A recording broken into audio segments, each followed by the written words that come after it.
Judiciary के अंदर एक जज का रिटायरमेंट यूजुअली एक डिग्निफाइड ओकेजन होता है। कोर्ट रूम में फेयरवेल स्पीचेस होती है, वार्म विशेस दिए जाते हैं और एक लेगेसी को सल्यूट किया जाता है। लेकिन सुप्रीम कोर्ट की जज जस्टिस बीला एम त्रिवेदी का रिटायरमेंट कुछ और ही कहानी सुना रहा है। उनका फेयरवेल कैंसिल हो गया, ना बार एसोसिएशंस ने कोई सेरेमनी रखी, ना ही वार्म सेंड ऑफ मिला। क्यों? इसका जवाब छुपा है उनके कुछ रीसेंट कंट्रोवर्शियल जजमेंट्स में, जिसमें जुडिशरी के एक बड़े तबके स्पेशली लॉयर्स में नाराजगी है। जस्टिस त्रिवेदी पर इल्जाम लगते आए हैं कि उनका अप्रोच अथॉरिटेरियन, एंटी राइट्स और स्टेट फ्रेंडली रहा है। कई लोग मानते हैं कि उन्होंने कुछ जजमेंट्स में ह्यूमन राइट्स और कॉन्स्टिट्यूशनल लिबर्टीज की अहमियत को साइड में रखा और इसी वजह से उनके रिटायरमेंट से पहले ही उनकी इमेज कंट्रोवर्सी में घिर गई। तो चलिए उनके कुछ रीसेंट जजमेंट्स पे एक नजर डालते हैं, जिसकी वजह से उनके खिलाफ जुडिशरी ऐसे दिखी है और उन्हें बस फटकारा जा रहा है। अब अगर मेजर केसेस की बात करें तो दो सबसे बड़े केस आते हैं, जो कि पहला लॉयर्स के खिलाफ है और दूसरा पर्सनल लिबर्टी के। सिंपल लैंग्वेज में जस्टिस बीला एम त्रिवेदी के सामने एक वक्त पर बहुत ही पॉलिटिकली सेंसिटिव केसेस आए थे, स्पेशली बेल मैटर्स के। तो उन्होंने बेल देने से साफ मना कर दिया था या इतना डिले किया कि लोगों को केसेस विड्रॉ करने पड़े, जैसा कि उमर खालिद के केस में हुआ था, जिसके लॉयर थे interestingly senior advocate Kapil Sibal. पर इसमें डीप डाइव करने से पहले आते हैं सबसे मेजर केस पर, जिसने की जुडिशरी फील्ड में स्पेशली लॉयर्स को पुट ऑफ कर दिया है जस्टिस बेला एम त्रिवेदी से। केस है एक फ्रॉडलेंट एसएलपी केस का, भगवान सिंह केस। इस केस में सुप्रीम कोर्ट ने सेंट्रल ब्यूरो ऑफ इन्वेस्टिगेशन को ऑर्डर दिया था कि एक फ्रॉडलेंट स्पेशल लीव पिटिशन की जांच करे, जो भगवान सिंह नाम के पिटिशनर के नाम से फाइल हुई थी, बिना उसके ही जानकारी के। जस्टिस बीला एम त्रिवेदी और सतीश चंद्र शर्मा की बेंच ने ये मैटर सुना और क्लियरली बोला कि हाई कोर्ट और सुप्रीम कोर्ट को बेवकूफ बनाने की कोशिश की गई है। जुडिशियल सिस्टम को स्टेक पे रख दिया गया है by respondent number 3, 4 and their concerned associates and advocates. असल में भगवान सिंह ने कोर्ट के सामने कहा कि उसने कभी कोई लॉयर हायर नहीं किया था और उसके नाम पे जो एसएलपी फाइल हुई है वो पूरा फ्रॉड है। ना उसने ऑथराइज किया, ना उसे पता था।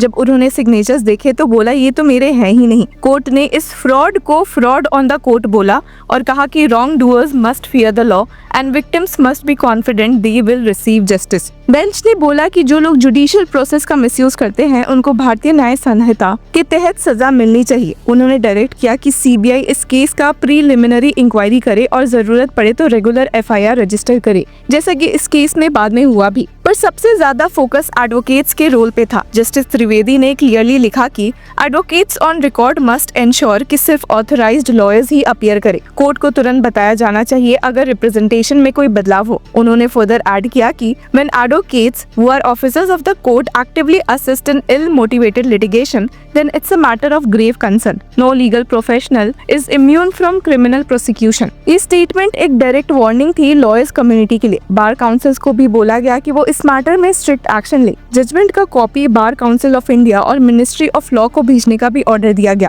नोटरीज को भी कोर्ट ने नहीं छोड़ा।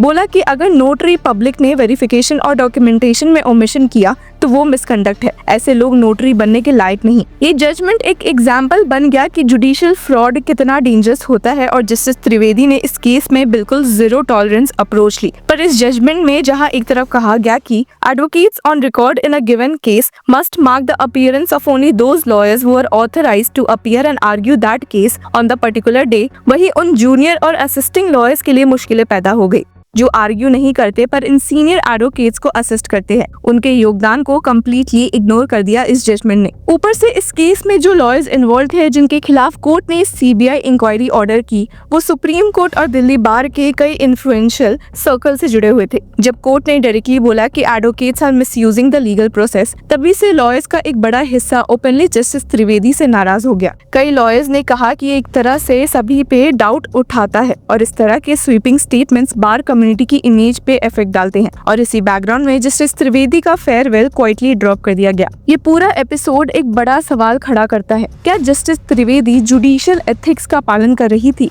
या उनका टोन ओवर रीचिंग था? जहाँ कुछ लोग कह रहे हैं कि she was doing what was legally right even if unpopular, वहीं दूसरे मानते हैं कि she lost touch with the human side of justice. पर सिर्फ यही केसेस नहीं है जिसकी वजह से लॉयर्स कम्युनिटी उनसे खफा है। उनसे जुड़ी कंट्रोवर्सीज कोर्ट्स में आए दिन दिखती है और जहाँ एडवोकेट एडवोकेट्स का कहना है कि फुल कोर्ट्स में उन्होंने हमेशा लॉयर्स की बेइज्जती की है। दूसरी तरफ जस्टिस बेला एम त्रिवेदी का अप्रोच बेल मैटर्स में भी काफी स्ट्रिक्ट रहा है, जहां उन्होंने पर्सनल लिबर्टी की क्लेम्स के सामने स्टेट के इंटरेस्ट और लीगल प्रोसीजर को ज्यादा इंपॉर्टेंस दी है। वहीं हमने उमर खालिद के केस में भी देखा है कि जिनके ऊपर यूएपीए के इतने सीरियस चार्जेस लगे थे, उनके केस की हियरिंग ही कभी प्रॉपर्ली नहीं हो पाई। केस के 14 बार अर्जन होने की वजह से, वो भी in the Supreme Court. Umar Khalid के केस में allocation of case by the roster की भी बात उठी थी, जब जस्टिस बेला एम त्रिवेदी के सामने ये केस चला गया था। इसके बावजूद कि उन्होंने इस केस को पहले कभी नहीं सुना था और वो इस मामले में द मोस्ट सीनियर जज भी नहीं थी। इसके अलावा Central Bureau of Investigation versus Kapil Wadhawan case में उन्होंने DHFL,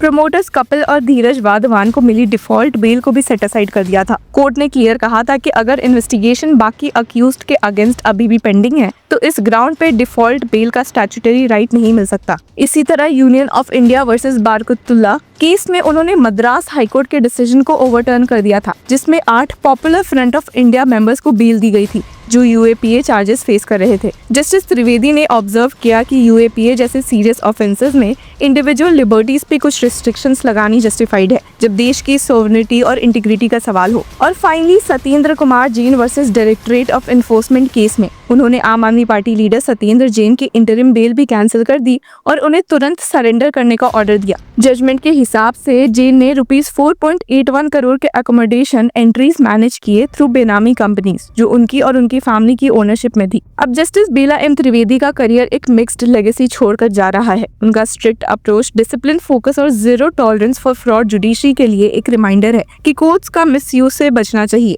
लेकिन उनके कंट्रोवर्शियल स्टांसेस, रेमिशन केसेस हो या लॉयर्स को फटकारने का टोन, इन्होंने उनका फेयरवेल एक बिटर स्वीट एंड बना दिया। जस्टिस त्रिवेदी के जाने से पहले उनका ये लास्ट डिसीजन एक स्ट्रॉन्ग मैसेज दे गया। जुडिशरी को मिसयूज करने वाले अब बच नहीं सकते, चाहे वो लिटिगेंट हो या लॉयर। लेकिन ये भी एक याद दिलाया गया कि justice delivered with detachment is fair, but justice delivered without empathy can become a spectacle. तो क्या ये एक फेयरवेल मिस करने का रीजन था या एक ट्रुथ को बोल्डली कहने का नतीजा? ये डिबेट शायद अभी खत्म नहीं हुई है। तो व्यूअर्स, आपकी क्या राय है कमेंट सेक्शन में हमें जरूर बताएं और तब तक के लिए keep following law Chakra. Hello law lovers and justice seekers, welcome to law Chakra. हम आपके लिए लेकर आए हैं कुछ बहुत ही exclusive. Introducing law Chakra prime membership, जो आपको देगा exclusive access like never before. बनिए लॉ चक्रा की प्राइम मेंबर और अनलॉक कीजिए full potential of legal knowledge. अभी ज्वाइन कीजिए।